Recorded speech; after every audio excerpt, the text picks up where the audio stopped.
अगर आप अपनी ये वाली नौकरी छोड़ना चाहते हैं और नई नौकरी पाना चाहते हैं तो ये सोचना बंद कर दीजिए कि ये वाली नौकरी आपको छोड़नी है, बल्कि ये सोचना शुरू करिए कि आपको बड़ी कंपनी में बड़ी पोजीशन पे काम करना है। अपने आप ये वाली नौकरी आपकी छूट जाएगी।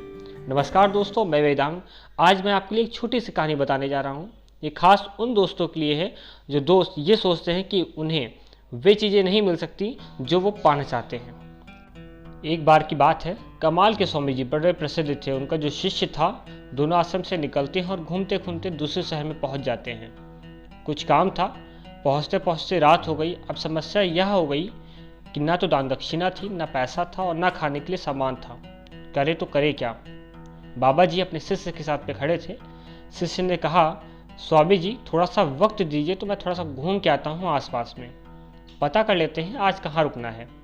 शिष्य गया और घूम कर आया तो बताया बाबा जी से, बाबा जी पास में एक बड़ा सा पार्क है, हम आज वहीं पे रुकते हैं, बेंच पर ऐसे ही खुले में आराम कर लेते हैं, कल सुबह देखते हैं जो होगा। तो स्वामी जी ने कहा, नहीं नहीं, मच्छर काटेंगे, ऐसा नहीं होगा। तुम्हें आज एक बड़े से होटल में रुकने का मौका मिलेगा और बढ़िया सा खाना खाने का मौका मिलेगा। तो शिष्य ने कहा, क्या मजाक कर रहे हैं आप? क्या जादू करेंगे आप? करने क्या वाले हैं आप ऐसा? ये तो असंभव है। पहली बार हम इस शहर में आए हैं और यहाँ हमें कोई जानता भी नहीं है कि आप इतने बड़े महात्मा हैं। तो बाबा जी ने कहा, ऐसी कोई घबराने की बात नहीं है। अब मैं तुम्हें दिखाता हूँ सोच का चमत्कार। तुम्हें बताता हूँ कि किस तरीके से सोच काम करती है। स्वामी जी ने ध्यान लगाना शुरू किया और सारा कंसंट्रेशन जो था, जो आज रात होना है, उस पर लगा दिया। वो सारी चीज़ें उन्होंने सोची जो आज रात हो सकती थी। शिष्य जो है देख रहा था और समझ नहीं आ रहा था कि ध्यान कर रहे हैं या कोई कोशिश।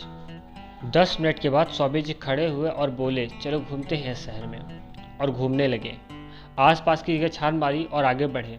जब आगे बढ़ते हैं तो उन्हें एक बड़ा सा होटल दिखाई पड़ता है। शिष्य को डर लग रहा था। उसने कहा, स्वामी जी सोच लो, आप धक्के देकर बाहर निकाला जाएगा और कोई मतलब नहीं रहेगा। आप इतने बड़े महात्मा हो। उन्होंने कहा, नहीं नहीं, आओ मेरे साथ में। होटल के अंदर पहुंचे स्वामी जी। रिसेप्शन एरिया था, मतलब गजब का माहौल था। सूट बूट पे जो मैनेजर था, सीट से उठा और उठकर बाहर आया। अब शिष्य को लग रहा था कि अब ये बस गार्ड को बुलाएगा और हमें बाहर का रास्ता दिखाएगा। समझ नहीं आ रहा था, वो कांपने लगा। मैनेजर आया और बोला, स्वामी जी को प्रणाम, और कहा, स्वामी जी मुझे ऐसा लग रहा है कि शायद आप कहीं से यात्रा करके आए हो। तो आप ऐसा कीजिए, शायद आप भूखे भी होंगे, आपके पास मुझे लग रहा है कि कोई पैसे वैसे नहीं है, तो आप एक काम कर लीजिए, हमारे वहाँ स्टाफ की कमी है आज, किचन में आप थोड़ी सी हमारी मदद करवा दीजिए और बदले में यहाँ रुक लीजिए और बढ़िया खाना खा लीजिए। ये बात सुनकर स्वामी जी मुस्कुराए, अपने शिष्य की तरफ देखकर आगे बढ़ते हैं। वहाँ आगे बढ़े तो शिष्य ने धीरे से स्वामी जी से पूछा कि चमत्कार किया कैसे, जादू कर दिया?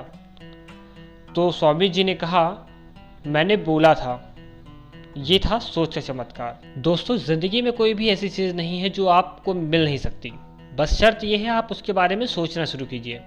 जब हमारी इमोशनल स्ट्रेंथ और हमारी मेंटल स्ट्रेंथ जो है एक चीज़ पर फोकस करती है, तो अपने आप वो चीज़ें आपके पास आने लगती हैं जो आप चाहते हो। फिर वो चाहे चीज़ें आपकी कैरियर हो या आपकी ज़िंदगी से कुछ भी।